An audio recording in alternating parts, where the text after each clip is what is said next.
He created the most destructive weapon in human history. And then, he spent the rest of his life regretting it. J. Robert Oppenheimer. The man who helped end World War II, but also opened the door to humanity's greatest nightmare. When the first atomic bomb exploded, he whispered words from ancient scripture. "Now I am become death, the destroyer of worlds." But how did a quiet, brilliant physicist become the father of the atomic bomb? And why did the world later turn against him? This is the true story of genius, power, and terrible consequences. Julius Robert Oppenheimer was born in 1904 in New York City. His family was wealthy, cultured, and intellectual. From an early age, he showed signs of extraordinary intelligence. By the age of 12, he was already studying advanced chemistry. But Robert was not like other children. He was shy, sensitive, often lonely. He loved books more than people. And he was obsessed with understanding how the universe truly worked. At university, his talent exploded. Physics, mathematics, philosophy. He mastered them all. Professors quickly realized this young man was not just smart. He was a genius. By his early 30s, Oppenheimer became one of the most respected physicists in America. Teaching at Berkeley, publishing groundbreaking theories, surrounded by the best minds of his generation. But history was about to pull him into something far bigger than science. Something that would change the fate of the entire world. And change him forever.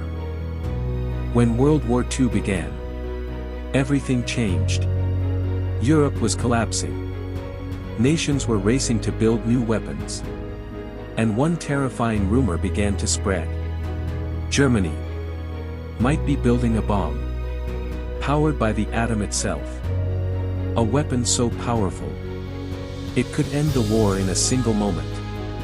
The United States could not risk falling behind. So in 1942, the government launched the most secret project in human history. It was called the Manhattan Project. And they needed one man to lead it. Not a general. Not a politician. A scientist. Someone brilliant enough to unite hundreds of geniuses. Someone young enough to work day and night without stopping. Someone trusted, but also bold enough to attempt the impossible. They chose J. Robert Oppenheimer. At just 38 years old, he became director of a secret laboratory in the deserts of New Mexico.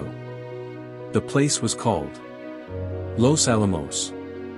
Hidden in the mountains, guarded by soldiers, erased from all maps.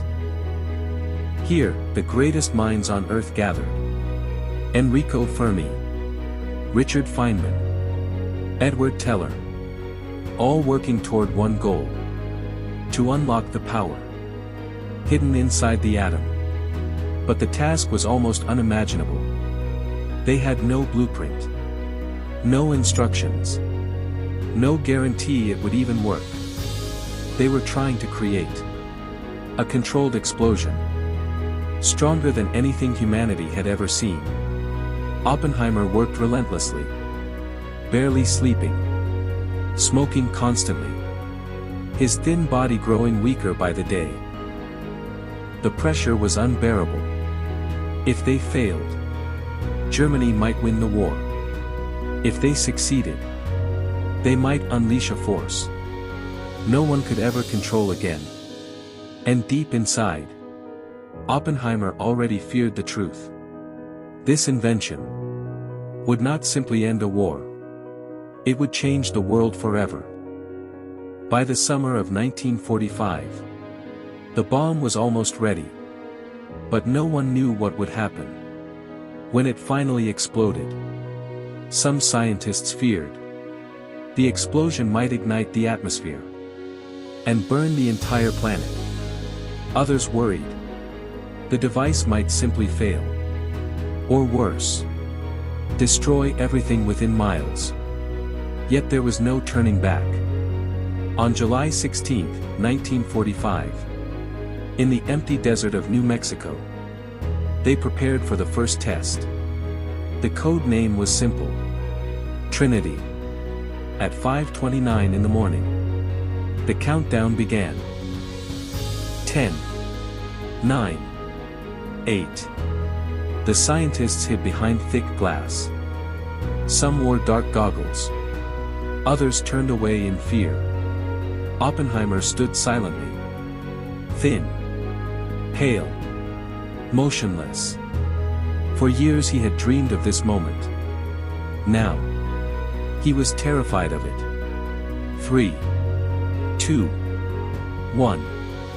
And suddenly, the night turned into day. A blinding flash filled the desert.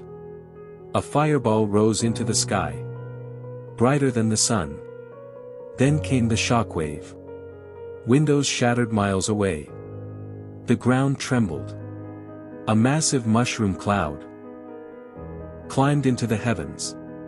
Silence followed. No one spoke. No one moved. They knew humanity had just crossed a line it could never uncross. At that moment, a line from ancient scripture echoed in Oppenheimer's mind. Now I am become death, the destroyer of worlds. The atomic age had begun, and there was no turning back. Only 3 weeks after the Trinity test, the bomb was ready to be used. The war in the Pacific continued. Japan refused to surrender. American leaders believed an invasion would cost millions of lives. So they made a decision that would change history forever. On August 6, 1945, a single plane flew over the city of Hiroshima. At 8:15 in the morning, the bomb was released. 43 seconds later, the world exploded. A flash brighter than the sun. A firestorm hotter than any furnace. In one instant, entire neighborhoods vanished. Buildings collapsed. Streets melted. People were turned into shadows on walls. More than 70,000 lives ended in seconds. 3 days later, a second bomb fell on Nagasaki. And once again, the sky burned. Japan surrendered soon after. World War II was over. For many, the bomb was a miracle. It had ended the deadliest war in history. Oppenheimer became a national hero. He stood beside presidents, spoke before crowds, received the highest honors. But inside, he was breaking. When he saw photographs of the destroyed cities, burned children, silent ruins, he could no longer sleep. He told President Truman, "I feel I have blood on my hands." Truman later said he never wanted to see that man again. Oppenheimer had created the most powerful weapon on Earth. And now, he could not escape its shadow. The world called him the father of the atomic bomb. But he no longer felt like a father. He felt like a man who had unleashed something that should never have been born. After the war, Oppenheimer tried to undo what he had created. He spoke publicly against nuclear weapons. He warned politicians that an arms race would lead only to destruction. When plans began to build an even more powerful weapon, the hydrogen bomb, he refused to support it. He said, "This is not a weapon. This is genocide." But the world was changing. The Cold War had begun. America and the Soviet Union were racing for power. And now, Oppenheimer was no longer seen as a hero. He was seen as a problem. Years earlier, he had known people connected to communism. Some of his friends, even his wife, had left-wing sympathies. In the age of fear, that was enough. In 1954, the government called him to trial. Not in a courtroom. In a secret hearing. Behind closed doors. 4 weeks. His past was dissected. Every friendship. Every conversation. Every mistake. Old allies turned against him. Former colleagues testified against him. The man who had built the bomb now stood accused of betraying his own country. In the end, they stripped him of his security clearance. He was officially declared a risk to national safety. Overnight, the most famous scientist in America became an outcast.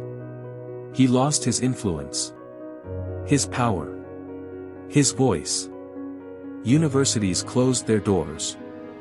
The government erased him from all important projects.